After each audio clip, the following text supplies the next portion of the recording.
మన ప్రభు అయిన యేసుక్రీస్తు పరిశుద్ధమైనటువంటి నామంలో ఏర్పాటు చేయబడిన ఈ పునరుద్ధానపు ఆరాధనకి కూడి చేరి వచ్చిన దేవుని బిడ్డలైన మీ అందరికీ నా హృదయపూర్వకమైన ప్రేమ వందనాలు. అయ్యా, అందరికి వందనాలు, స్తోత్రాలు. దేవుడు మిమ్మల్ని అందరినీ ఆశీర్వదించునుగాక. చెప్పండి ఒకసారి గట్టిగా, హల్లెలూయా అని. హల్లెలూయా.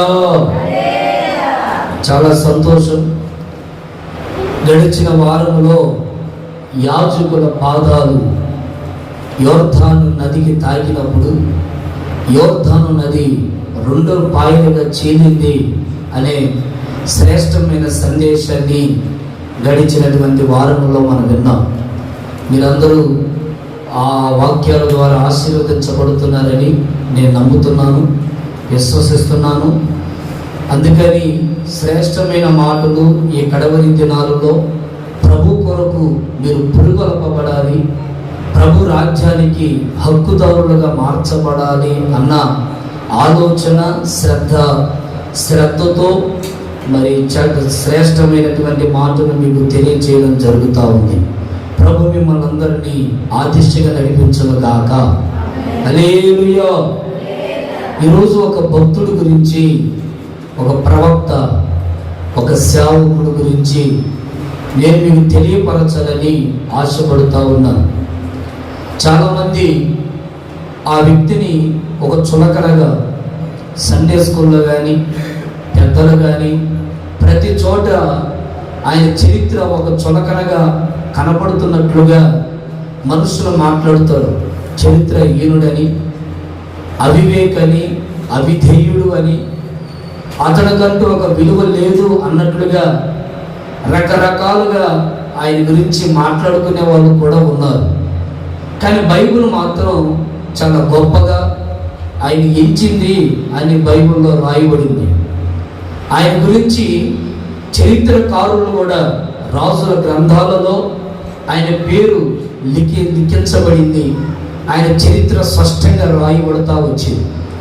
ఆ భక్తుడి పేరు యోనా. ఈరోజు యోనా గురించి ఓ శ్రేష్టమైన, అద్భుతమైన, చారిత్రాత్మకమైన విషయాలు నేను మీకు చెప్పాలని ఒక దైవజనుడిగా పరిశుద్ధాత్మ ప్రేరేపణ బట్టి సిద్ధపడి మీ మధ్యకి రావడం జరిగింది. చూడండి, యోనా గురించి కొన్ని ఇంట్రడక్షన్ చెప్తాను, శ్రద్ధగా మీరు గ్రహించండి. రాసుకునే వాళ్ళు చక్కగా రాసుకోనండి. ఎందుకు అంటే చరిత్రను మనకి తెలియడం చాలా శ్రేష్టమైనది, అవసరం కూడా. గమనించాలి. యోనా అనే పేరుకు అర్థం పావురము లేదా గువ్వ. పావురము లేదా గువ్వ. యోనా హెబ్రీయుడు. యోనా హెబ్రీయుడు. శ్రద్ధగా వినండి. యోనా తండ్రి అమిత్తాయి. యోనా తండ్రి పేరు గురించి బైబిల్లో రాయబడింది, వాళ్ళ తల్లి గురించి బైబిల్లో రాయబడలేదు. వాళ్ళ తండ్రి పేరు అమితాయి. యోనా ఊరు గద్దేహే పేరు. యోనా ఊరు గద్దేహే పేరు మీకు స్పష్టంగా రాజుల ప్రవచన గ్రంథం 2వ ప్రవచన గ్రంథం 14వ అధ్యాయం 25వ వచనంలో వాళ్ళ ఊరి పేరు స్పష్టంగా రాయబడుతూ ఉంది. యోనా ఈ గ్రంథాన్ని ఎంత కాలంలో రాశాడయ్యా అంటే క్రీస్తు పూర్వం 753వ సంవత్సరం నుండి 793వ సంవత్సరం లోపు ఈ యోనా గ్రంథాన్ని రాశాడు. యోనా గ్రంథం అంతా 4 అధ్యాయాలు మాత్రమే. వచనాలు 48 వచనాలు. 4 అధ్యాయాలు. 4 అధ్యాయాల్లో కలిపి మొత్తం 48 వచనాలు రాయబడ్డాయి. యోనా ఇంచుమించుగా చరిత్రకారులందరూ తెలిపిన మాట ఏంటి అని అంటే, యోనా యేసుక్రీస్తుకి సూచన లేక సాదృశ్యం. యోన యేసు ప్రభుకి ఒక సూచనగా ఉన్నాడు. మీకు కొంచెం లోతులోకి వెళ్ళడానికి, మీకు ఇంకా యోన గురించి అర్థమవడానికి మత్తయి సువార్త 12వ అధ్యాయం 39 నుండి 41 వరకు అతని గురించి అక్కడ రాయబడ్డాయి. ఒకసారి చదవగా మనం విందాం.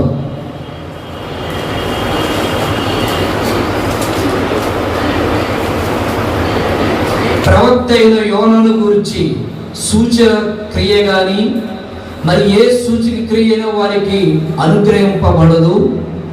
యోన 3 రాత్రింబగలు తిమింగలము కడుపులో ఎలాగుండునో అలాగ మనుష్య కుమారుడు 3 రాత్రింబగలు భూగర్భములో ఉండును.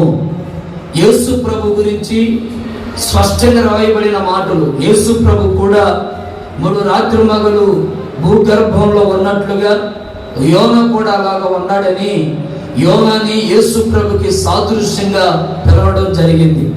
అయ్యే విషయాలు లూకా సువార్త 11వ అధ్యాయం 32వ వచనంలో కూడా ఆ మాటలు రాయబడ్డాయి. లూకా సువార్త 11వ అధ్యాయం 32వ వాక్య భాగం. నినివే మనుషులు విమర్శ కాలమున ఈ తరుణ వారిలో కూడా నిలవబడి వారి మీద నేరస్థాపన చేయుదురు. వారు యోన ప్రకటన విని మారు మనసు పొందిరి. ఇదిగో యోన కంటే గొప్పవాడు ఇక్కడ ఉన్నాడు. ఇక్కడ యోన గురించి యేసు ప్రభు చాలా స్పష్టంగా క్లియర్గా ఇక్కడ రాయడం జరుగుతూ ఉంది. నా ప్రియ దేవుని బిడ్డలారా, చాలా మంది సండే స్కూల్లో కూడా యోన గురించి మాట్లాడుతారు. చాప గర్భంలో ఉన్నాడు, ఆ చాప గర్భంలో యోన ఉన్నాడు 3 రాత్రింబగలు. యోన చరిత్ర చిన్నపిల్లలు మొదలుకొని పెద్దవారి వరకు కూడా అందరికీ క్షుణ్ణంగా తెలుసు. యోన తాత అంటే సండే స్కూల్ పిల్లలందరికీ బాగా అర్థమవుతుంది. యోన చాప కడుపులో ఉన్న యోన అంటే ప్రతి ఒక్కరికి ఒక నానుడు, ప్రతి ఒక్కరికి అర్థమైపోతుంది. అయితే అతని గురించి అందరూ అనుకునే విషయాలు ఏంటంటే అతను ఒక అవిధేయుడు, చరిత్రహీనుడు అన్నట్లుగా చాలా మంది తెలియకుండా రకరకాలుగా మాట్లాడుతారు. ప్రజల మీద కోపపడ్డాడని, ప్రజల మాటలు వినకుండా, దేవుని మాట కూడా వినకుండా తర్షీషుకి వెళ్ళిపోయాడని, రకరకాల అనుభవాలు, రకరకాల మాటలు యోనా గురించి బైబిల్లో కనబడుతూ ఉంటాయి. ప్రజలు చెప్పగా మనం వింటూ ఉంటాం. అయితే ఈరోజు ఒక క్రొత్త కోణంలో యోనా గురించి చెప్పాలని ఒక దైవజనుడిగా నేను ఆశపడుతున్నాను. దయచేసి మీ కళ్ళు తెరిచి తలలో పైకెత్తి, మీరు రాయకపోయినా పర్వాలేదు అనుకున్నవారు శుభ్రంగా వాక్యం వినండి. తల దించమాకండి, వాక్యం వినండి. కళ్ళు ముయ్యమాకండి, లోయ కాకులు వచ్చి పీక్కుపోతాయి. వాక్యం మీద దృష్టి పెట్టండి. ప్రభు మిమ్మల్ని అందరినీ దీవించునుగాక. హల్లెలూయా. యోనాలో మనం నేర్చుకోవలసిన కొన్ని పాఠాలు, యోనాలో మనకు అర్థమయ్యే కోణంలో కొన్ని విషయాలు ఉన్నాయి. అయ్యేంటో మనం బైబిల్ నుంచి చదువుదాం. యోనా ప్రవచన గ్రంథం 1వ అధ్యాయం 1వ వచనాన్ని ఒకరు గట్టిగా బిగ్గరగా చదవగా మనందరం విందాం. యెహోవా వాక్కు అమితాయి కుమారుడైన యోనాకు ప్రత్యక్షమై ఎలాగు సెలవిచ్చెను, నినివే పట్టణస్థుల దోషము నా దృష్టికి ఘోరమాయను గనుక నీవు లేచి నినివే మహాపట్టణమునకు పోయి దానికి దుర్గతి కలుగునని ప్రకటింపుము. సో ఇక్కడ చాలా రోజుల తర్వాత, కొన్ని సంవత్సరాల నుండి, కొన్ని సంవత్సరాల పరిస్థితులను మనం గమనిస్తే దేవుని మాట ప్రజలకి అరుదైపోయిన కాలములో, కారణం ప్రజలు దేవుని దృష్టికి బహు చెడు నడతను నడిచారని రాయబడింది. ఎంతో మంది ప్రవక్తలు ప్రవచించారు, అయినప్పటికీ ప్రజల చెడుతనాన్ని బట్టి దేవుడు మాట్లాడడం చాలించుకున్నాడు. దేవుని మాట మోగబోయింది. దేవుని మాట వినడం ఆ ప్రజలకు అరుదైపోయింది. అలాంటి పరిస్థితుల మధ్యలో దేవుని వాక్కు స్పష్టంగా యోనాకు ప్రత్యక్షమైంది. యోనా యోనా అని ప్రభు స్వరం యోనా విన్నాడు. చాలా మంది అనుకుంటున్నటువంటి పరిస్థితులు ఏంటంటే, ఆయన ఒక చరిత్రహీనుడు కదా, ఆయనకు ఒక విలువ లేదు కదా, ఆయనంటూ దేవుని మాట తిరస్కరించిన వాడు కదా అని. కానీ బైబిల్ చెప్తున్న మాట ఏంటో తెలుసా? దేవుడు యోనాతో మాట్లాడడానికి ఇష్టము కలిగి ఉన్నాడు. చాలా చరిత్రలో మనం గమనిస్తే దేవుడు తన పిల్లలతో మాట్లాడడానికి ఇష్టము లేదు. అందరితో దేవుడు మాట్లాడు. అందరినీ దేవుడు అందరితో ముచ్చటించడానికి ఇష్టపడడు. సంఘములో ఉన్న వారందరితో దేవుడు మాట్లాడాడు. దేవుడు ఎవరున్నా ఒకరిని దర్శిస్తాడు, ఎవరున్నా ఒకరిని లేపి ప్రవచనాన్ని పలికిస్తాడు, ఎవరినో ఒకరిని లేపి తలంతుల్ని వారి నోట ఉంచి సంఘములో క్రియ జరిగేటట్లుగా వరాల్ని కురిపిస్తూ ఉంటాడు. ఎంతో మందిని సంఘములో సమాజములో దేవుడు లేవనెత్తుకొని దేవునికి నచ్చినట్లుగా, దేవుడికి కోరుకున్నట్లుగా దేవుడు ఏర్పాటు చేసుకోగలడు.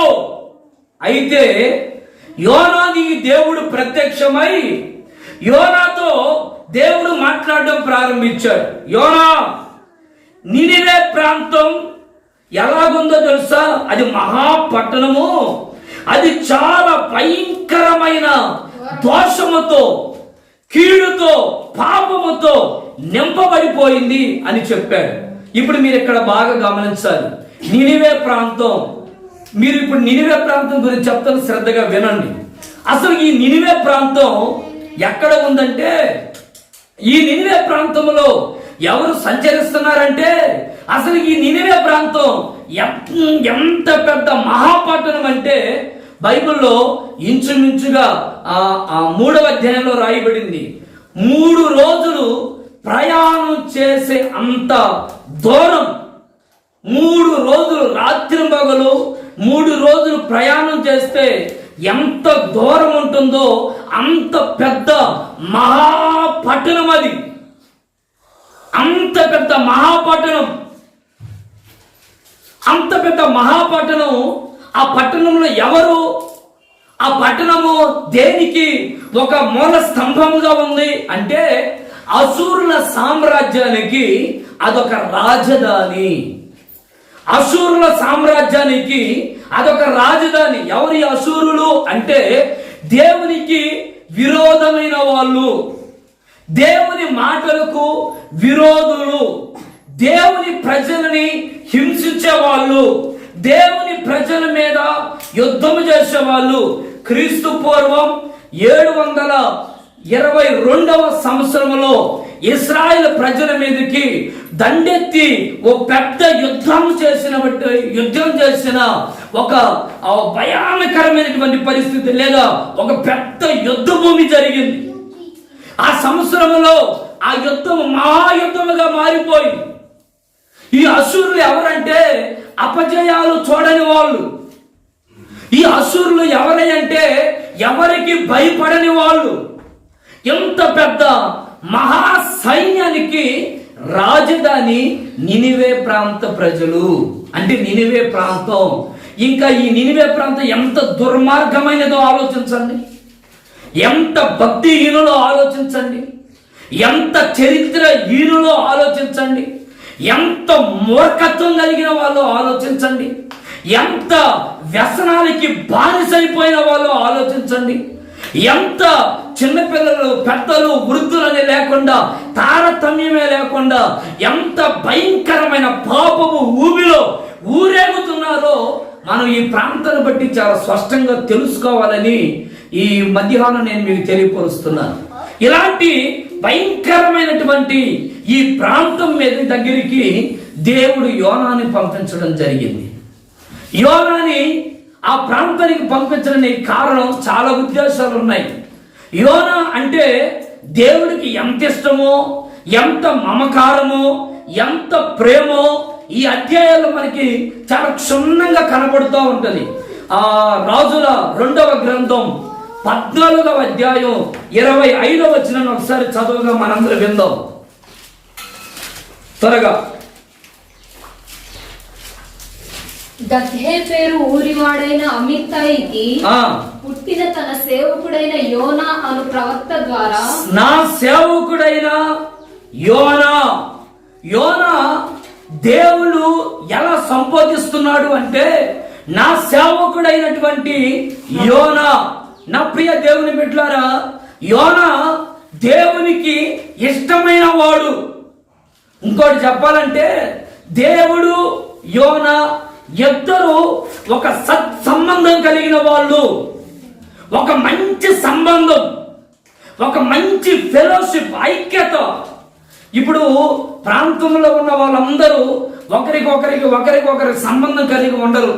ఎవరో ఒకరితో చాలా ఇష్టాలుగా ఉంటారు. వాళ్ళ ఇష్టం వీళ్ళకి చెప్పుకోవడం, వీళ్ళ కష్టబాధలు వీళ్ళ ఇష్టబాధలని వాళ్ళకు చెప్పుకోవడం, అంత క్లోజ్ ఫ్రెండ్స్, లేకపోతే అంత ప్రాణ స్నేహితులు అని చెప్పడానికి కూడా సందేహం లేదని ఒక దైవజనుడికి నేను చెప్తున్నాను. ఒకసారి మీరు ఆలోచించండి, యోనాని దేవుడు పిలుస్తున్న పిలుపేంటో తెలుసా? నా సేవకుడైన యోనా. ప్రియులారా, యోనాని దేవుడు చాలా ఒక మంచి సంబంధము కలిగి వారి అనుబంధం చాలా శ్రేష్టమైనదిగా కనబడుతూ ఉంది. అందుకని యోనాతో అంటాడు, యోనా ఆ నినివే ప్రాంతానికి వెళ్ళరా. ఆ ప్రాంతంలో ఉంటున్న ప్రజలు ఆ బాగా ఘోరమైన పాపానికి, భయంకరమైనటువంటి దూషణకి, దుర్మార్గానికి లోనైపోయారు. వాళ్ళకి సువార్త ప్రకటించడానికి వెళ్ళరా బాబు అన్నట్లుగా దేవుడు యోనాకి చెప్పడం జరుగుతూ ఉంది. మీరు గమనించండి, ఒక మాట బైబిల్లో నుంచి యోహాను సువార్తమానం 8వ అధ్యాయం 47వ వచనాన్ని ఒకసారి గట్టిగా చదువుతాం. త్వరగా చదవాలి. దేవుని సంబంధి అయిన వాడు, చూసారా, దేవుని మాట వింటాడు. మీరు దేవుని సంబంధులు కారు. చూసారా, ఇక్కడ యోనా గురించి దేవుడు ఎందుకు ఆ సంగతి చెప్తున్నాడు? యోనా, నువ్వైతేనే నా మాట వినగలవు. ఇక్కడ శ్రద్ధగా గమనించాలి. ఇప్పుడు సంఘం, యోనా దేవుని సంబంధి కనుక దేవుని మాట వింటాడు అని యోనా గురించిన ఒక అవగాహన దేవుడు కలిగి ఉన్నాడు. ఈ రోజున యోనాకి అంత పెద్ద బాధ్యతను అప్పగించడానికి కారణం ఏంటి? యోనాకి అంత పెద్ద భారం అప్పగించడానికి కారణం ఏంటి అంటే, యోనా నా మాట వింటాడు,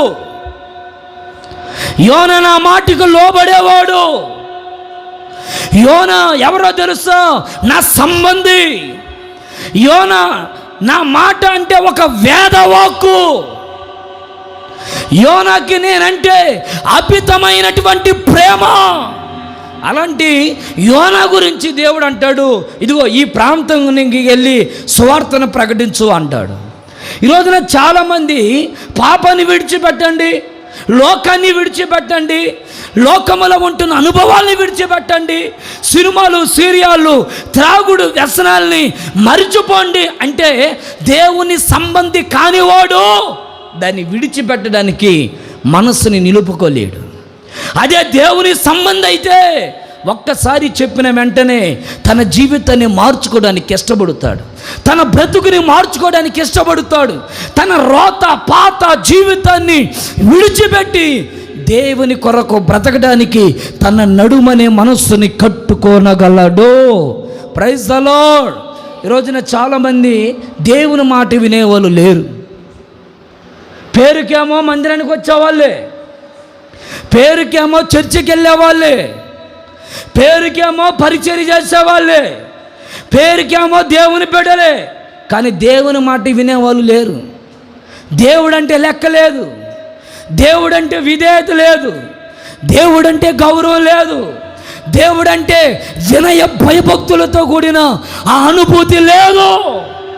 అందుకే పాపాన్ని విడవాలంటే చేత కావట్లేదు. లోక సంబంధమైన అనుభవాలను విడవాలంటే నోచుకోలేకపోతున్నారు. అయ్యో ఈ పాపాన్ని నేను విడవలేకపోతున్నారు. నా ప్రియ దేవుని బిడ్డలారా, శ్రద్ధగా గమనించాలి. మొదటి యోహాను పత్రిక, యోహానుకి రాసిన మొదటి పత్రికలో 4వ అధ్యాయం 5వ వచనంలో కూడా ఒక మాట రాయబడింది. ఒకసారి చదవగా విందాం.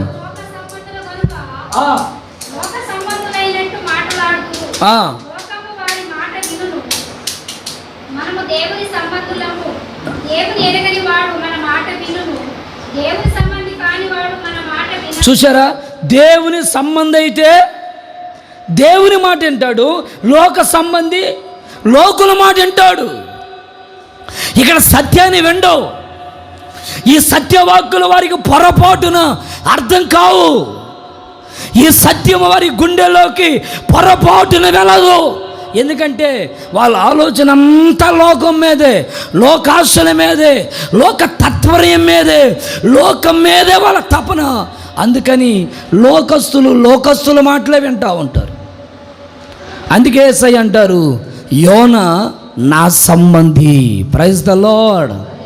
యోనా గురించి బైబిల్ చెప్తుంది, దేవుని సంబంధి కనుక ఘోరమైన పాపంలో మధ్యలోకి వెళ్ళి దేవుని సువార్త ప్రకటించడానికి అక్కడికి వెళ్ళాడు. Praise the lord, praise the lord. యోనా ఎవరయ్యా అంటే దేవుని మాటికి విధేయతను చూపించేవాడు. అందరూ అంటారు ఒక అవిధేయుడు అని. అవిధేయుడు కాదు యోనా, ఒక విధేయుడు, విధేయత కలిగిన వాడు. విధేయతకు ఎవండి జీవితాంతం లోబడేవాడు. ఈరోజున సంఘ సహవాసములో కూడా ఇలాంటి వ్యక్తులు లేపబడాలి. సంఘములో విధేయత కలిగిన వ్యక్తులు లేపబడాలి. దేవుని సంబంధులు సంఘములో లేపబడాలి. మరలా రెండోసారి యోనాకి దేవుని వాక్కు ప్రత్యక్షమైంది. ఆ మాట చదవండి. యోనా ప్రవచన గ్రంథం 3వ అధ్యాయం 1 నుంచి. అంతటా యెహోవా వాక్కు యోనాకు ప్రత్యక్షమై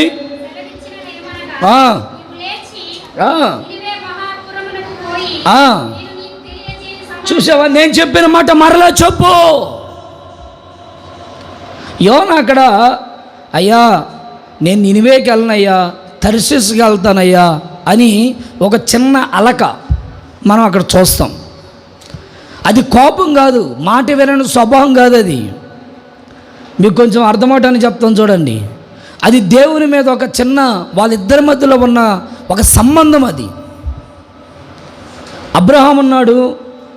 ఈ అబ్రహాము యేసైతే ఏమంటాడు తెలుసా, అయ్యా ఒక 40 మంది ఉంటే కాపాడవా, అయ్యా ఒక 35 మంది ఉంటే కాపాడవా, అయ్యా ఒక 20 మంది ఉంటే కాపాడవా, అయ్యా ఒక 5గురు ఉంటే కాపాడవా. ఎందుకు అంటే వాళ్ళ మధ్యలో ఉన్నటువంటి ఒక సన్నిహితమైనటువంటి అనుభవం, వారి మధ్యలో ఉన్నటువంటి ఒక అనుబంధం. అది అంత మాత్రాన అమ్మ ఇటేనమ్మ బల ఆసక్తిగా చూస్తారట్టు. దేవునితో ఉన్నటువంటి ఒక సన్నిహితమైన సంబంధం. అంత మాత్రాన అబ్రహాం అంటే దేవుడికి ఏదో కోపమని, దేవుడు అంటే అబ్రహాం కోపమని కాదు. మీకు ఇంకా కొద్దిగా అర్థమవుతానని చెప్తాను చూడండి. మోసే ఉన్నాడు బైబిల్లో. ఈ మోసే ఇశ్రాయేల్ ప్రజలందరూ నడిపించుకుంటూ పోతూ ఉంటే అప్పుడు దేవుడికి మోసేకి ఒక చిన్న గొడవ. అదేంటంటే, అయ్యా నాకు అర్థం కాక అడుగుతా నిన్ను, అంత దూరం నుండి ఇక్కడ తీసుకొని వచ్చింది వీళ్ళని చంపడానికా? వీళ్ళని చంపే పని అయితే అక్కడే వదిలేకపోయావా? ఎందుకు ఇక్కడ దాకా తీసుకొని వచ్చావు? కాదు మోసే, వాళ్ళు నా మాట వినట్లేదురా బాబు, వాళ్ళు నా మాటకి ఇంకా వ్యతిరేకంగా ఉంటున్నారు. ఉంటే ఉన్నారయ్యా, వాళ్ళు నీ పిల్లలే కదా, అంత మాత్రం వాళ్ళని చంపేస్తావా నువ్వు అన్నట్లుగా మోసే దేవుడికి వాళ్ళకున్నటువంటి ఆ సంబంధం ఉంది కదా, ఐక్యత, ఆ బలం. కొందరు దేవునిలో మందిరంలో ఎలా ఉంటారో తెలుసా, నటిస్తూ ఉంటారు. దేవుడంటే ఒక భయములాగా, దేవుడంటే అమ్మో ఆయనకి నేను చాలా భయపడుతున్నా అన్నట్లుగా నటిస్తూ ఉంటారు. మోసే అబ్రహాం అలా ఉండడానికి ఇష్టపడలా, యోనా అలా ఉండడానికి ఒక అలక. అయ్యా నువ్వే అలాగుంటే అలాగయ్యా, నాకు అర్థం కాక అడుగుతాను. నీ ప్రజలు చంపేగలిగి నన్ను చంపు, వాళ్ళని ఎందుకు చంపడం, నన్ను వదిలేయి, వాళ్ళని ఎందుకు చంపడం, నీ మాట నువ్వు వెనక్కి తీసుకో. మోసే నువ్వు నాకు వ్యతిరేకంగా చెప్తావా, తప్పదు, నీ ప్రజలను చంపుతావా అంటే వాళ్ళ మధ్యలో ఆ టక్కరం ఎంత ఆత్మ సంబంధంగా ఉంటుందో చూడండి. యోనా మాట దేవుడు వింటున్నాడు, అబ్రహాం మాట దేవుడు వింటున్నాడు, మోసే మాట దేవుడు వింటున్నాడు. ఇప్పుడు దేవుడు వారి మాట వింటున్నారు, వారు దేవుడు మాట వింటున్నారు. వాళ్ళ మధ్యలో ఉన్నటువంటి అనుబంధం, ఆ నిబంధన లాంటిది. అలా ఆత్మ సంబంధముగా సంఘములో ఉంటున్న మనము కూడా ఒకరిని ఒకరు దేవుని సంబంధుల వల్లే మారిపోయి సంబంధులుగా దేవునితో మన మనసుని ఏకీభవించుకుంటూ భక్తి చేయాలి. Praise the lord. చెప్పండి గట్టిగా హల్లెలూయా, హల్లెలూయా. అలా ఏకమైపోవాలి మన భక్తి. భయపడుతున్నట్లుగా నటన కనపడకూడదు. ఒక నటన మనలో ఉండకూడదు. నటించే వాళ్ళు బయట ఉంటారు కొంతమంది. ఒక ఆయన మొన్న గమనిస్తే సేమ్ అచ్చం మరి రాజశేఖర రెడ్డి లాగా, చంద్రబాబు లాగా, పవన్ కళ్యాణ్ లాగా, జగన్ లాగా భలే మాట్లాడుతున్నాడు, సేమ్ అలాగే మాట్లాడుతున్నాడు. కొంతమంది ఏమో వాళ్ళ వేషం వేసుకొని అలాగే సేమ్ అలాగే నటిస్తున్నారు. వాళ్ళు చెయ్యట్టు ఊపుతున్నారో, వాళ్ళు ఎలా నడుస్తున్నారో, వాళ్ళు మాట్లాడుతుంటాయో అవన్నీ యాక్షన్తో సహా అదొక నటన, అది రియల్ కాదు, అదొక నటన. మందిరంలో కూడా ఈ రోజున బైబిల్ చదువుతున్నట్టు ఒక నటన, వాక్యం వింటున్నట్టు ఒక నటన, ఏమంటే ప్రార్థన చేస్తున్నట్టు ఒక నటన, మందిరానికి వస్తున్నట్లు ఒక నటన, ఏమంటే భక్తిగా కనబడుతున్నట్లు ఒక నటన, సినిమాలు సీరియల్ చూడట్లేదు అనే ఒక నటన, నేను పవిత్రంగా పరిశుద్ధంగా ఉంటున్నాను అన్నట్లుగా ఒక నటన. నటన పరలోక రాజ్యానికి తీసుకోబోదు. నటన పరలోక రాజ్యానికి హక్కుదారులుగా మార్చదు. మనం నటించవలసింది దేవుని దగ్గర కాదు. మన నటన దేవుని దగ్గర పనికిరాదు. యోనా నటించడానికి ఇష్టపడలా, యోనా దేవునికి అప్పగించుకోవడానికి ఇష్టపడ్డాడు. అందుకే యోనా గురించి దేవుడు అంటాడు, నా సేవకుడైన యోనా. ఎందుకు ఆ మాట అన్నాడంటే, నా మాట వింటాడు యోనా, నా మాటకు విధేయత చూపించేవాడు, నా మాటకి అయ్యా సరేనయ్యా నీ మాటకు లోపడతామయ్యా, అయ్యా సరేనయ్యా నీ మాటకు విధేయతను చూపుతామయ్యా అన్నట్లుగా చెప్పి కప్పుకొని వెళ్ళిపోయేవాళ్ళు కాదు. మాట విన్నట్లుగానే విని మరలా తప్పించుకొని పోతున్నట్లుగా ఉండేవాళ్ళు కాదు. ఎంతోమందితో దేవుడు చెప్పాడు ఆ రోజుల్లో, కానీ దేవుని మాట ఎవరు లోబడలేదు. యోనా దేవుని మాటకు లోబడ్డాడు. 1వ అధ్యాయం 9వ వచనంలో రాయబడింది, యోనా దేవుని యందు భయభక్తులు గలవాడు.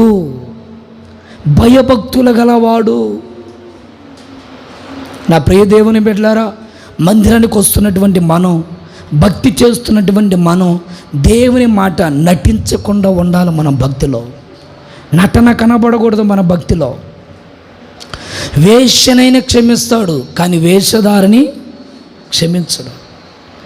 నటించే భక్తి మనలో కనబడకూడదు.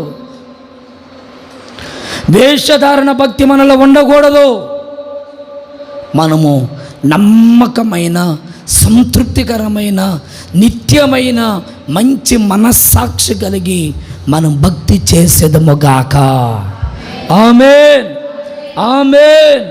అందుకే యోనాకి దేవునికి ఒక మంచి ఫెలోషిప్, మంచి అనుసంబంధం. ఆ సంబంధము కలిగి నీవు నేను మనం కూడా బ్రతుకుదుముగాక. దేవునితో సంబంధం కలిగి ఉండాలి. మనుషులతో కాదు, లోకముతో కాదు, లోకులతో కాదు, అన్యులతో కాదు, అనుభవాలతో కాదు. దేవునితో ఒక సంబంధం కలిగి ఉండాలి. మనం దేవుని సంబంధులం. దేవుని సంబంధం అయితే దేవుని మాట వింటాడు అని బైబిల్లో రాయబడింది. దేవుని మాట వింటున్నావా? దేవుని మాటకు లోబడుతున్నావా? దేవుని మాటకు విధేయత చూపుతున్నావా? దేవుని మాట పెడచూని పెడుతున్నావో నిన్ను నీవు సరి చేసుకుందువుగాక. ఆమేన్. రెండో మాట చెప్తాను. యోనా ప్రవచన గ్రంథం 1వ అధ్యాయం 11వ వచనం 12వ వచనం.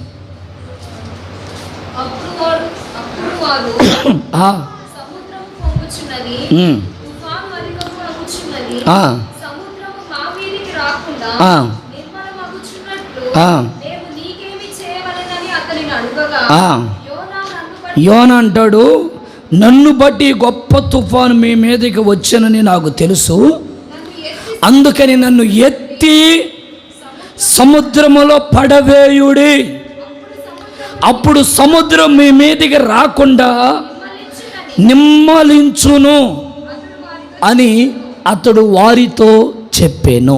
చాలు, ఇక వినండి. యోనా రెండవ అనుభవం ఏంటంటే, ఒకటి, నా సేవకుడైన యోనా నా సంబంధి, నా మాట వినేవాడు అని మొదటి మాట చెప్పాను. రెండవ మాట, యోనాలో ఉన్న మంచి లక్షణం ఏంటంటే, అక్కడ పెద్ద తుఫాన్, తర్షీసుకి వెళ్తున్నప్పుడు ఆ ఓడెక్కాడు. ఆ ఓడెక్కి ప్రయాణమై వెళ్తూ ఉన్నాడు. పెద్ద తుఫాను, గాలి, వాన, ఆ పడవ మీద అల్లకొల్లారం. ఆ పడవ అనే ఆ పరిస్థితి అంతా అల్లకొల్లారం అయిపోతుంది. శ్రద్ధగా తలలు పైకెత్తి వినండి. ఆ పడవలో మనశ్శాంతి లేదు, ఆ పడవలో నెమ్మది లేదు, ఆ పడవలో కలవరాలు మొదలయ్యాయి. ఇప్పుడు ఆత్మీయంగా చెప్తున్నాను, ఆలోచించండి. పడవ అనే నీ జీవితం, నీ కుటుంబం, నీ ఇల్లు ఈ రోజున మనశ్శాంతి లేకుండా, నెమ్మది లేకుండా, కలవరాలతో, కన్నీళ్లతో, ఇబ్బందులతో, పెను తుఫానులతో కొట్టబడుతూ మనశ్శాంతి లేకుండా నీ పడవ ఉందేమో. నువ్వు చాలా శ్రద్ధగా ఆలోచన చేయాలి ఈ విషయాన్ని. యోనా ప్రయాణం చేస్తున్నటువంటి పడవ కొట్టిమిట్టలాడుతూ ఉంది. పడవలో ఉన్నవారు ఎవరికి నెమ్మది లేదు. ఈ రోజున ఒకరిని బట్టి కుటుంబం అందరికీ నెమ్మది ఉండదు. ఒకరు చేసిన తప్పు ఇజ్రాయేల్ ప్రజలందరూ శపితమైన అనుభవాల్లో ఉన్నారు. తల్లి తండ్రి చేసిన తప్పు లేకపోతే ఆ శాపం కుటుంబం మీద, కుటుంబంలో ఉన్నవారు అందరినీ వేధిస్తూ ఉంటుంది. ఇంట్లో ఉంటున్న పిల్లలు చేసిన తప్పు తల్లిదండ్రులు తలదించుకునేటట్లు చేస్తూ ఉంటుంది. ఇంట్లో ఎవరో ఒకరి తప్పు ఇల్లు బాధ అంతా అనుభవించవలసి వస్తూ ఉంటుంది. ఇది ఒక బాధ, ఇది ఒక కష్టం, ఇది ఒక చింత, ఇది ఒక మనోవేదన. అయ్యో, నా ఇల్లు ఎలా అయిపోయింది, నా పడవ ఎలా అయిపోయింది, నేను బాగానే ఉన్నాను కదా, నేను బాగా భక్తి చేస్తున్నాను కదా, నేను మందిరానికి వెళ్తున్నాను కదా, మరి నా ఇల్లు ఎందుకు ఇలా అయ్యింది అనే వేదన నీకు ఉండొచ్చు, అనే బాధ నీ ఇంట్లో కూడా కనబడుతూ ఉండొచ్చు. యోనా పడవ అంత అల్లకొల్లారం అవుతుంది. అప్పుడు యోనా అన్న మాట ఏంటంటే, ఓడలో ఉన్నటువంటి నాయకులారా ఒక్క నిమిషం ఆగండి, ఈ పడవ అల్లకొల్లారం అవడానికి కారణం నేను, ఇది నా తప్పు, నాలో ఉన్నటువంటి నా దేవుని మాట వినకుండా, నా దేవుని మాటకు లోబడకుండా, దేవుని మాటకి అవిధేయుడనై ఇదిగో ఈ పడవలో వెళ్తున్నాను తర్షీషుకి వెళ్ళడానికి. ఇది నా ద్వారా వస్తున్నటువంటి ఒక శాపం, ఇది నా ద్వారా వస్తున్నటువంటి ఒక కీడు. నేను చేసిన తప్పు ఈ పడవలో ఉన్న వాళ్ళందరికీ నాశనముగా మార్చబడబోతుంది. నేను చేసిన ఈ తప్పు మీకెవ్వరికి నాశనం కలగకుండా ఉండాలంటే నన్ను ఎత్తి నీళ్ళల్లో పడేయండి అన్నాడు. అరే నువ్వు చచ్చిపోతారో బాబు, సముద్రంలో పడేస్తే. చచ్చిపోయినా పర్వాలేదు, నేను సముద్రంలో పడితేనే మీ ఓడ ప్రశాంతంగా ఉంటుంది. దాని అర్థం ఏంటో చెప్పనా? ఆత్మీయంగా మనము పాపములో, లోకములో, వ్యసనాలలో, లోక ఆశల్లో ఉన్నంతకాలం నీ ఇల్లు, నీ కుటుంబము, నీ పిల్లలు, నీ బంధువులు, నీ తండ్రి, నీ భర్త, నీ భార్య శ్రేష్టమైన అనుభవంలోకి రాలేరు. నీ జీవితం మారాలి, ఒక మార్పు రావాలి, ఒక మారు మనస్సుతో కూడిన అనుభూతి కనబడాలి ఇంట్లో. ఇప్పుడు తప్పు చేసిన వాడిని, అరే నువ్వు తప్పు చేసావంటే ఎవరైనా ఒప్పుకుంటారండి? ఆ తప్పు వేరే మోపుతూ ఉంటారు. అది తప్పని తెలుసు, చేసిన తప్పని తెలుసు, అయినా కానీ ఇదిగో ఈ అమ్మాయి చేసి ఉంటుంది నాకేం తెలుసు, ఈ అబ్బాయి చేసి ఉంటాడు నాకేం తెలుసు, ఆ అమ్మాయి ఏమైనా చేసిందేమో నాకేం తెలుసు అన్నట్లుగా తప్పుని మోపుతారే తప్ప తప్పుని ఒప్పుకోవడానికి ఇష్టపడరు. యోనాలో ఉన్న మంచి గుణం ఏంటంటే, అయ్యా నాలో ఒక గుణం ఉంది, ఆ గుణం ఏంటంటే తప్పుని ఒప్పుకునే గుణము. అంటే నేను నిర్దోషిగా ఉండాలి, ఎప్పుడు దోషం లేని వ్యక్తిగా నేను ఉండకూడదు. నీ కుటుంబంలో, ప్రాంతములో, సంఘములో, నీ సమాజములో నీ ఒక నిర్దోషిగా కనబడాలి. బైబిల్లో దానియేలు చరిత్ర మనం చదువుతూ ఉంటే ఆ దేశమంతటిలో ఒక నిర్దోషి నాకు కనబడ్డాడు అని రాయబడింది. ఎవరు అతని పేరు? దానియేలు. ఒక నిర్దోషి, దేశమంతటిలో ఒక నిర్దోషి నాకు కనబడ్డాడు. యోనాలో ఉన్న గుణం ఏంటో తెలుసా? తప్పు చేసినా ఆ తప్పుని సమర్థించుకోడు. చేసింది నేనేనయ్యా, నన్ను క్షమించయ్యా, నా నోటితో తప్పు చేశానయ్యా, నేనే తప్పు చేశానయ్యా, నన్ను క్షమించయ్యా అని ఒప్పుకొని నిర్దోషిగా బ్రతికే మంచి లక్షణం కలిగిన వాడు, మంచి మనస్సు కలిగిన వాడు. బైబిల్లో చాలామంది ఉన్నారు. ఆదాము, అవ్వ. ఆదాం ఎందుకు చేసావు ఈ తప్పు? అయ్యా నాదేం లేదయ్యా, అవ్వ చేసిన తప్పే అన్నాడు. సౌలు ఎందుకు తప్పు చేసావు? నేనేదో నిన్ను గణపరద్దామని, కొవ్విన దూడలు తెచ్చి నీకు ఇంకా బలులు ఇద్దామని అన్నట్లుగా మాట్లాడతాడు. ఆకాన్ ఎందుకు నువ్వు ఏం తప్పు చేసావు అంటే అబద్ధం, దాన్ని ఒప్పుకో. అబ్బాయి నేను ఒప్పుకోను. నేను ఎందుకు ఒప్పుకోవాలండి? రాహేలు ఏంటమ్మా? నేను అబద్ధం ఒప్పుకోను. కప్పెట్టుకుంది, పెట్టిలో పెట్టుకొని పెట్టి మీద కూర్చుంది. పెట్టిలే ఒకసారి ఆ పెట్టి ఓపెన్ చేసి చూద్దామంటే నేను గర్భంతో ఉన్నాను. గర్భంతో ఉన్న వ్యక్తిని లేవమనడం అది తప్పు కాదా డాడీ? అబద్ధం ఆడడానికి ఎంత మోసపూరితమైన అనుభవాల్లో చూడండి. బైబిల్లో ఇంకా చాలామంది, అననీయ, సభ్యురా, వాళ్ళు ఆ డబ్బు తీసుకుని వచ్చి సేవకుల దగ్గర అబద్ధం, పరిచయులు నేను గొప్పని అని అబద్ధాలు. ప్రియులారా, తప్పుని ఒప్పుకునే వాళ్ళు లేరు ఈ భూమి మీద.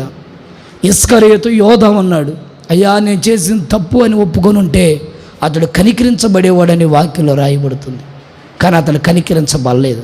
కారణం అతను తప్పుని ఒప్పుకోలేదు, తప్పుని కప్పెట్టుకుంటున్నారు. ఈ రోజున చాలామంది పాపం చేసే వాళ్ళు కనపడుతున్నారు, కానీ ఆ పాపంలో పశ్చాత్తాపడే వాళ్ళు ఎంతమంది ఉన్నారు? తప్పు చేసేవాళ్ళు కనబడుతున్నాం, కానీ ఆ తప్పులో ప్రభు నేను చేసింది తప్పు అని ఒప్పుకొని సమర్థించుకునే వాళ్ళు ఎంతమంది ఉన్నారు? యోనాలో ఉన్నటువంటి గుణం ఈ రోజున నీకు నాకు కావాలని ప్రభు కోరుకుంటున్నాడు. యోనాలో ఉన్న లక్షణం నీవు నేను కలిగి ఉండాలని యోనా కోరుకుంటున్నాడు. యోనా చేసిన తప్పుని సమర్థించుకోకుండా సరిచేసుకొని నిర్దోషిగా ఎంచబడ్డాడు. Praise the lord, praise the lord. నీ కుటుంబంలో నువ్వు ఒక నిర్దోషిగా కనబడుదువుగాక. నీ కుటుంబంలో నువ్వు ఒక నిర్దోషిగా ఎంచబడుదువుగాక. నిర్దోషిగా కనబడాలి మనం. బైబిల్లో మొదటి అధ్యాయం 14వ వచనం రాయబడింది. 14 నుంచి 16 దాకా మనం చదివితే ఆ యోనా వాళ్ళందరికీ, లేకపోతే అక్కడున్నటువంటి ఆ ఓడలో ఉన్న నాయకులందరికీ యోనా చేస్తున్న పని ఏంటో చెప్పన, సువార్త ప్రకటించడం ప్రారంభించాడు. తప్పు ఒప్పుకున్న యోనా అంటాడు, అయ్యా నేను ఎవరినో తెలుసా? సృష్టికర్త, ఈ సృష్టిని సృష్టించాడే ఆయన. భయభక్తులు కలిగిన వ్యక్తినయ్యా, ఆయన బిడ్డనయ్యా నేను. సర్వానికి ఆయన ఒక్కడే సృష్టికర్త, ఆయన తప్ప ఎవరు లేరు. ఆయన ఒక్కడే పరిశుద్ధుడు. ఆ పరిశుద్ధుడిని ఆరాధించి నేను, ఆయన నన్ను నినివేకి వెళ్ళమంటే నేను తర్షీసుకి వెళ్తున్నానయ్యా. ఒక సువార్త ప్రకటించాడండి. ప్రియులారా, యోన కష్టంలో ఉన్నా, యోన ఇబ్బందుల్లో ఉన్నా, యోన శ్రమ మధ్యలో చచ్చిపోతాడు అని తెలిసిన దేవుని దగ్గర నేర్చుకున్న బోధని విడిచిపెట్టలేదు, సువార్తని విడిచిపెట్టలేదు. ఆఖరి చావు బతుకుల మధ్యలో ఇక సముద్రంలో వేస్తే చచ్చిపోతాడని తెలిసినా కానీ యోన ఆ క్షణంలో కూడా ఒక సువార్తను ప్రకటిస్తుంటే బైబిల్లో రాయబడింది, ఆ నాయకులందరూ దేవునికి భయభక్తులు కలిగి బలులు అర్పించడం ప్రారంభించారు. Praise the lord. ఈయన తప్ప మరొక దేవుడు లేడు, ఈయన ఒక్కడే పరిశుద్ధుడు, ఈయన ఒక్కడే సర్వలోకానికి సృష్టికర్త అని ఆ ప్రజలు తెలుసుకొని బలులు అర్పించారని మనం అక్కడ స్పష్టంగా చూడగలం. దేవునికి భయపడి 16వ వచనంలో, అది చూడగా మనుషులు యెహోవాకు మిగుల భయపడి ఆయనకి బలర్పించి మ్రొక్కుబళ్ళు చేసిరి. అయ్యా ఇదిగో ఇంతకాలం మేము అన్య దేవతలను ఆరాధించాం. ఆ మాట కూడా చదవండి, అన్ని దేవతల గురించి 6వ వచనంలో, 5వ వచనం చదవండి, మొదటి అధ్యాయం 5వ వచనం. కాబట్టి నావికులు భయపడి ప్రతి వాడును తన దేవతలను ఆరాధించేవాళ్ళు, దేవుళ్ళను ఆరాధించేవాళ్ళు, రాళ్లను, రప్పలను, చెట్లను, పుట్టలను మొక్కేవాళ్ళు, దేవతలకి పూజించేవాళ్ళు. ఏమండి, ఒక బొమ్మ పెట్టుకొని, ఒక పటం ఇంట్లో పెట్టుకొని, ఒక ఫోటో తెచ్చుకొని, ఆ ఫోటోకి దండేసి, ఆ ఫోటోకి కొవ్వొత్తులు వెలిగిస్తూ, ఆ ఫోటోకి పూజిస్తూ వీళ్ళేమో దేవుళ్ళనే ఒక భయానకరమైనటువంటి పరిస్థితుల మధ్యలో ఉన్న నావికులు. ఇప్పుడు వాళ్ళందరూ ఆ పటాలు, దేవుళ్ళు, దేవతలు అందరినీ ఆ సముద్రంలో పడేసి యేసయ్యను ఆరాధించడం ప్రారంభించారు. స్తోత్రం చెప్పండి గట్టిగా. యేసయ్యను స్తుతించడం ప్రారంభించాడు. ఆయన ఒక్కడు పరిశుద్ధుడు అని తెలుసుకున్నారు. ఆయన ద్వారానే సర్వము సృష్టించబడింది. ఆయన మాట సముద్రము లోబడిపోయింది. ఆయన మాట శక్తి కలిగింది అని గమనించారు. ప్రియులారా, సముద్రానికి ఇసుక రేణులు తప్ప ఎక్కడ అడ్డుబండలు లేవు, ఎక్కడ పెద్ద పెద్ద పెద్ద కట్టడాలు కట్టలేదు సముద్రానికి. ఇదిగో ఇంతవరకే సముద్రం ఉండాలని అక్కడ పెద్ద పెద్ద కట్టడాలు కట్టలేదు. దేవుని మాట ఆ ఇసుక దగ్గర ఆగిపోయింది. సముద్రం ఇసుక దగ్గర అక్కడ దాకా వచ్చి మరలా వెనక్కి వెళ్ళిపోతుంది. దేవుని మాటే గాలి లోబడుతుంది, సముద్రాలు వింటున్నాయి, తుఫానులు వింటున్నాయి, కానీ దేవుని బిడ్డలు ఆయన మాట లోబడలేకపోతున్నారు. కీర్తనకారుడు అంటాడు, అయ్యో అయ్యో ఈ ప్రజలు నా మాట వినిన ఎడలా ఎంతో మేలు, ఎంత మేలు. కారణం ఏంటంటే ఈ రోజున మాట వినలేనిటువంటి అనుభవాలు. ప్రియులారా, నువ్వు ఎన్ని రోజులు భక్తి చేసావనేది ప్రాముఖ్యం కాదు, నువ్వు ఎంతగా దేవునికి లోబడుతున్నావు అన్నదే ప్రాముఖ్యం. నువ్వు ఎంతగా పరిశుద్ధంగా బ్రతుకుతున్నావు అన్నదే ప్రాముఖ్యం. 10 రోజులు బతికాను కాకిలాగా కలకాలం బ్రతకడం కంటే హంసలాగా 4 రోజులు బతికినా పరిశుద్ధంగా బ్రతుకు, నీతిగా బ్రతుకు, యథార్థంగా బ్రతుకు. ఏమండి, మచ్చలేని బిడ్డగా బ్రతుకు. ఏ ఒక్కరు నీ మీద ఏలెత్తి చూపించకుండా ఉండేటట్లుగా అలాంటి బ్రతుకు ఈ భూమి మీద మనం బ్రతుకుతాము గాక.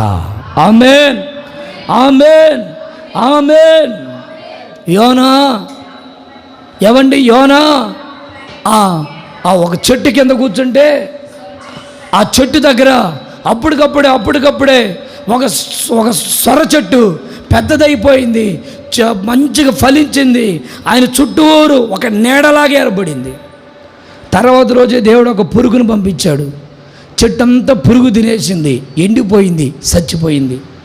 అప్పుడు యోనా సనుగుతున్నాడు, అయ్యో ఏందయ్యా ఈ పరిస్థితి ఇలా అయ్యింది, ఎందుకు ఇలా జరిగింది? 4వ అధ్యాయం అంతా ఈ చరిత్ర రాయబడింది.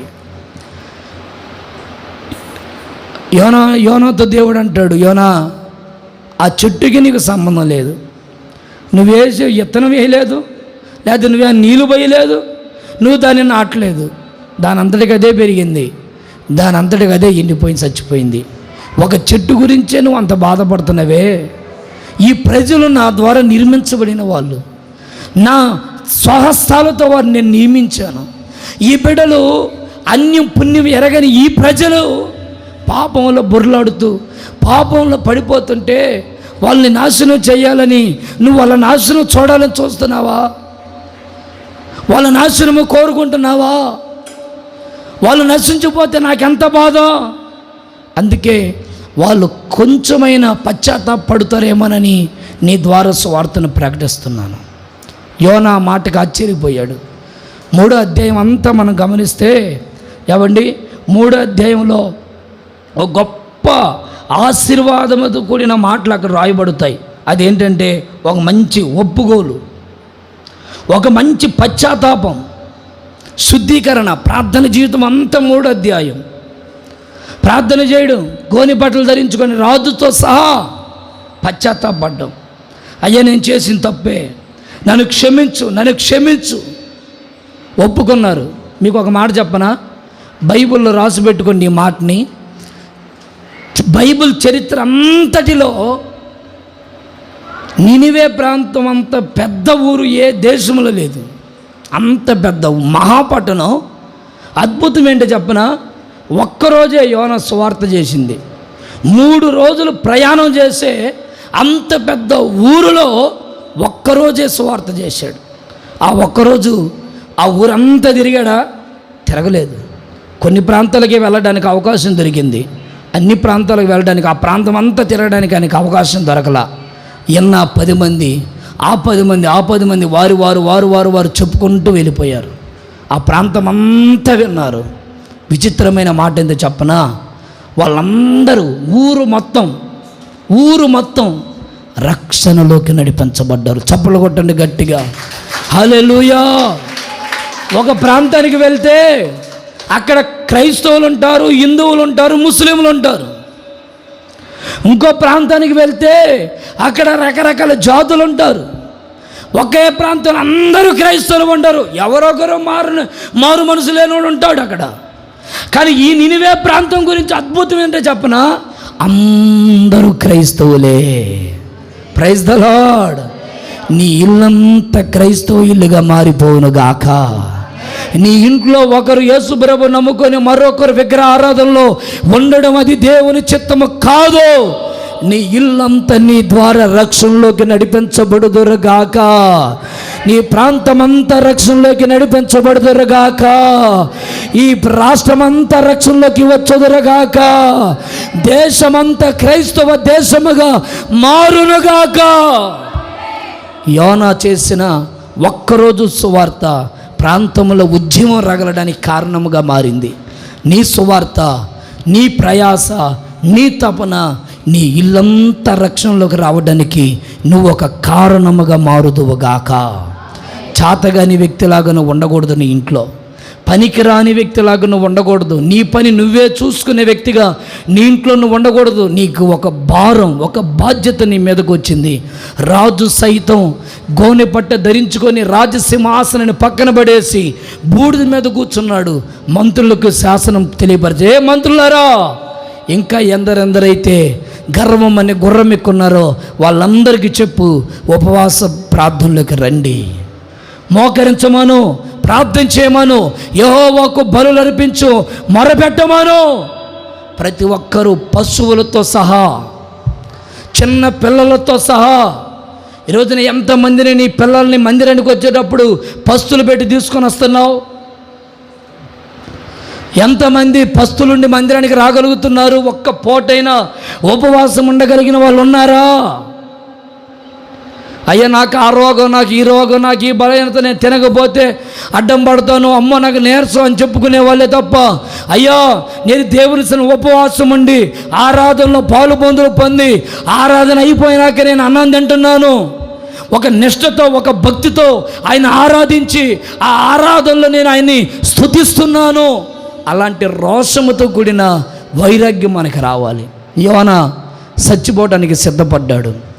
యోనా సావడానికి సిద్ధపడి సముద్రంలో పడేయండి, నేను చచ్చిపోతానని సముద్రంలో పడేస్తే అద్భుతం ఏం చెప్పనా, యోనాకి తెలియదు యోనాను కాపాడడానికి ఆల్రెడీ ఒక చేప సముద్రంలో ఉంది. Praise the lord.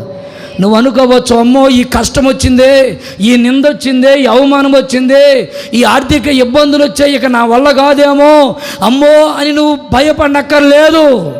నీ కొరకు ఓ శ్రేష్టమైన ఆశీర్వాదం దాచబడిందని నీకు తెలియపోయిన ప్రభు నీ కొరకు ఉంచి ఉన్నాడు. Praise the lord, praise the lord. మేలైన దానిని చేపట్టు, మేలైన దాని కొరకు ప్రయాసపడు. ముందున్న దాన్ని బట్టి చూసి భయపడమాకు. భయపడి అయ్యో నేను చచ్చిపోతాను, చచ్చిపోయినా నీ కొరకు ఒక సిద్ధంగా ఉందని నువ్వు మర్చిపోవద్దు. Praise the lord, praise the lord. ఎత్తి సముద్రంలో పడేశారు. 3వ మాట చెప్తాను చూడండి. 2వ అధ్యాయం అంతా చాపు గురించి రాయబడింది. చాపు గురించి 2వ అధ్యాయం అంతా మొదటి వచ్చిన చదవడం మగురు.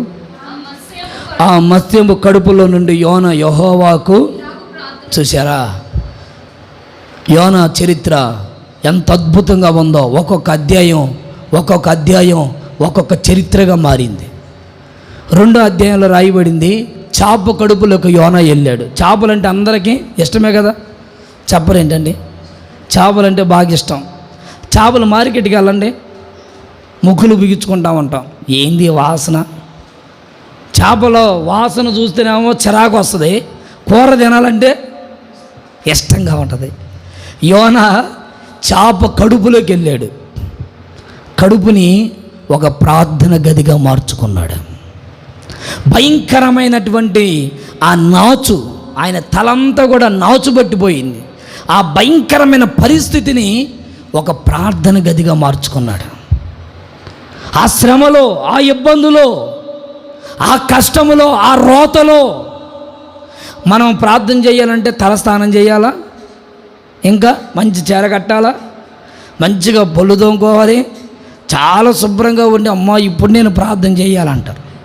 అయ్యా ఇప్పుడు పరిస్థితి ఇక్కడ స్నానం చేయడానికి అవకాశం, నీళ్ళు లేవు, 3 రోజులు అక్కడ పగిలిపోయి నీళ్ళు ఆగిపోయి ఎట్టగట్ట కానీలే అంటే, అబ్బా నేను ప్రార్థన అయినా మానేస్తా, తలస్నానం చేయాలా, ఏమ్మా ప్రార్థనకి రాలేదంటే, అయ్యా నేను తలస్నానం చేయలేదు అందుకని రాలేదయ్యా. అయ్యో నాకు ఈ 3 రోజులు ఏం స్నానం చేశాడు? చేప గర్భంలో ఉన్నాడు. ఆ గర్భాన్ని ఓ ప్రార్థన గదిగా మార్చుకున్నాడు. కన్నీళ్ళు కారుస్తున్నాడు, క్షమించయ్యా, నన్ను క్షమించు, నేను చేసిన తప్పు అని తప్పు ఒప్పుకోవడానికి ఇష్టపడ్డాడు. చాలా వర్ణిస్తాడు అక్కడ. 2వ వచనం, నేను ఉపద్రవములో ఉండి యెహోవాకు మనవి చేయగా ఆయన నాకు ప్రత్యుత్తరం ఇచ్చెను. చూసారా, పాతాళ గర్భములో నుండి నేను కేకలు వేయగా నీవు నా ప్రార్థన అంగీకరించావు. నీవు నన్ను అగాధమైన సముద్ర గర్భములో పడవేసి నీ తరంగములను చుట్టుకొని ఉన్న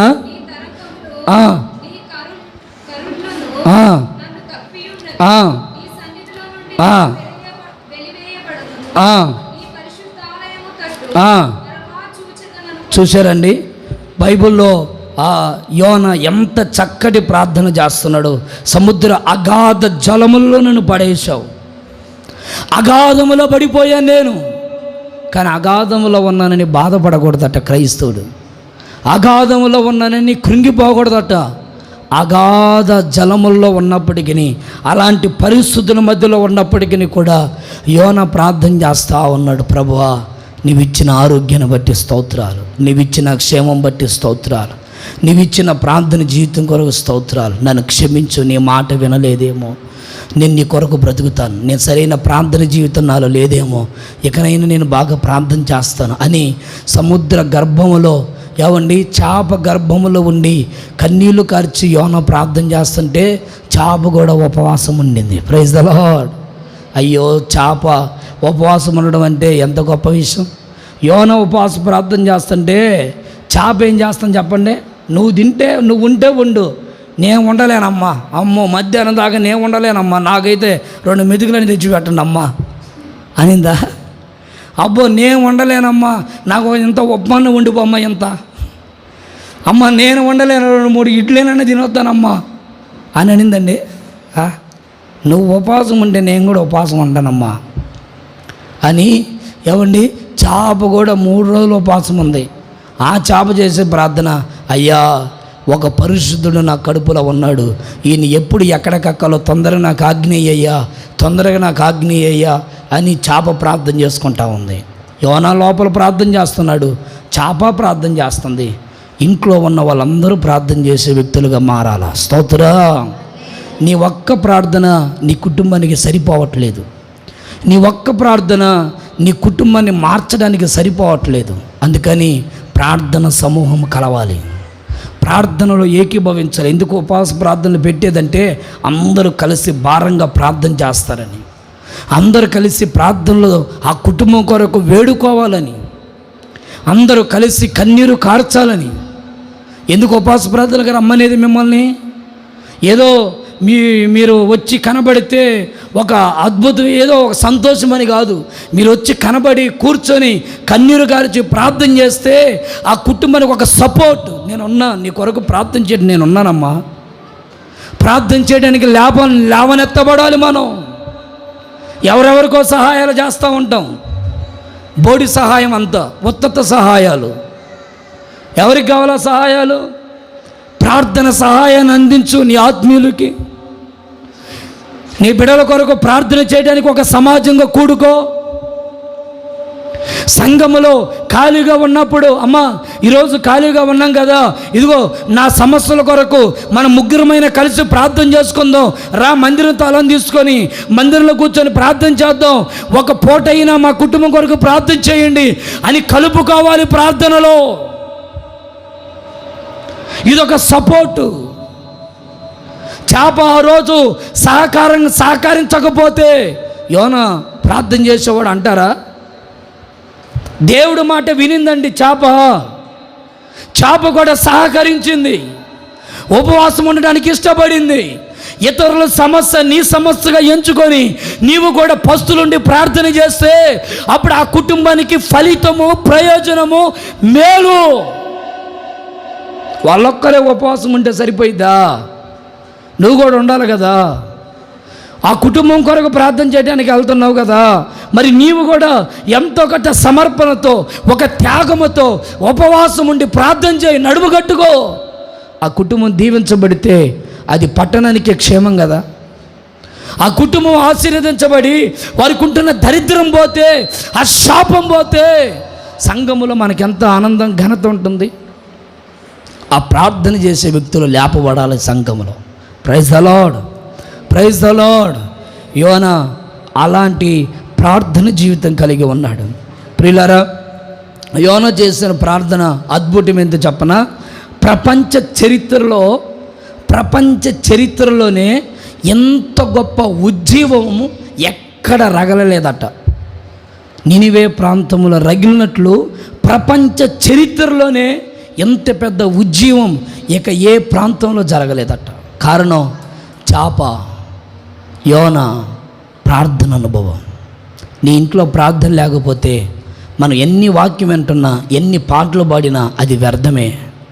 నీ మోకాళ్ళు నేలకు తగలకపోతే, నీ మోకాళ్ళు నేలను వంగకపోతే, నీ ప్రార్థన దేవుని సన్నిధిలో ఏవండి సంతోషంగా కన్నీళ్లతో మొరపెట్టకపోతే నువ్వు ఎంత భక్తి చేసినా వ్యర్థమే.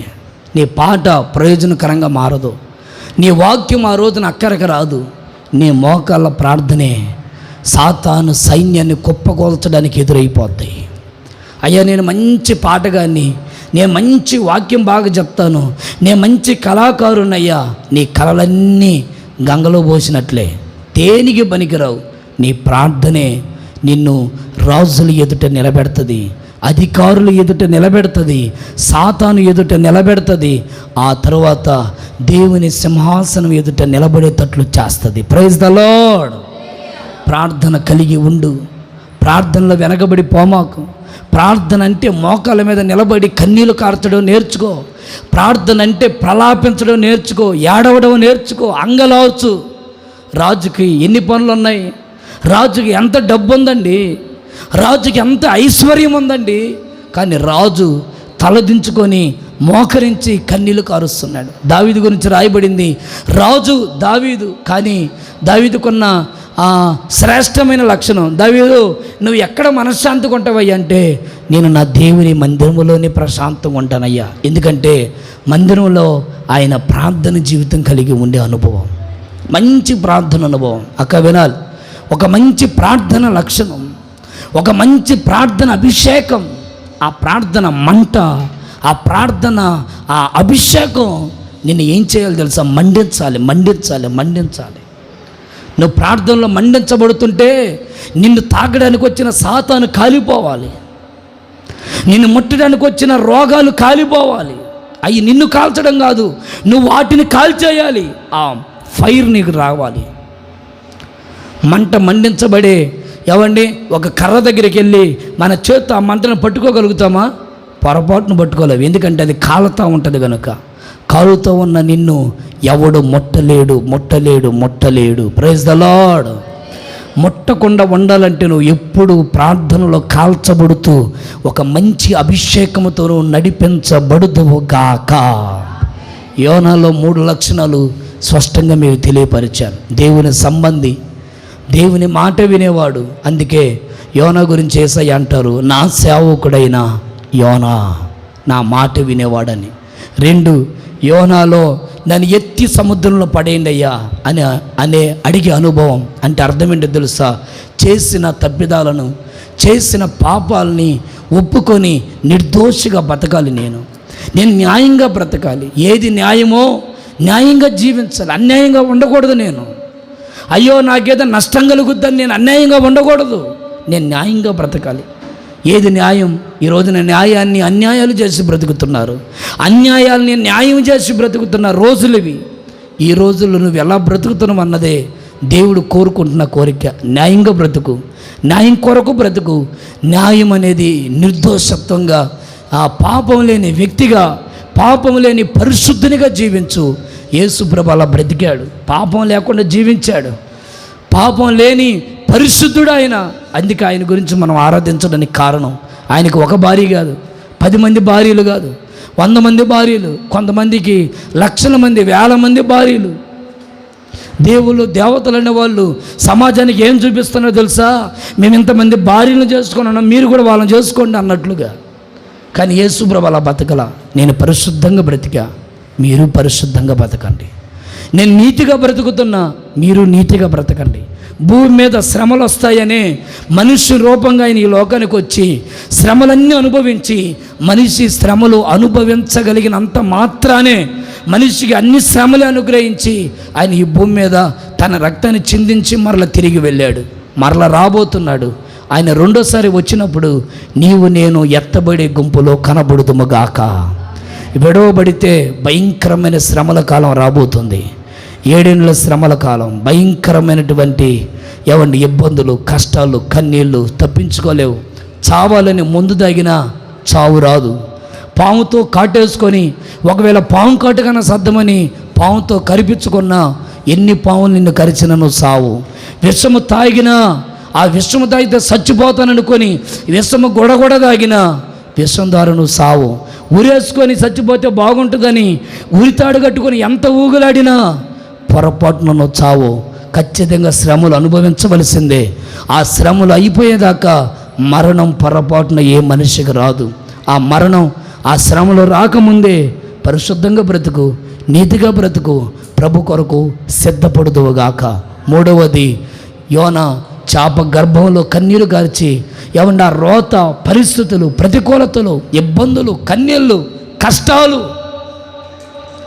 ఆ భయంకరమైన శోధన అయినప్పటికీ ప్రార్థన గదిగా మార్చుకున్నాడు. ఏడవడం ప్రారంభించాడు. ఈ రోజున నీకు చిన్న కష్టం వస్తే, చిన్న ఇబ్బంది వస్తే, చిన్న శోధన వస్తే ప్రార్థన చేయమంటే, అయ్యా నాకు ప్రార్థన చేయడం నాకు ఇష్టం లేదయ్యా, ప్రార్థన నాకు రావట్లేదు, నాకు ఈ బాధ ఉంది, ఈ సమస్య ఉంది, ఇదిగో ఈ ఇబ్బంది ఉంది, ఎలా ప్రార్థన చేయమంటావు?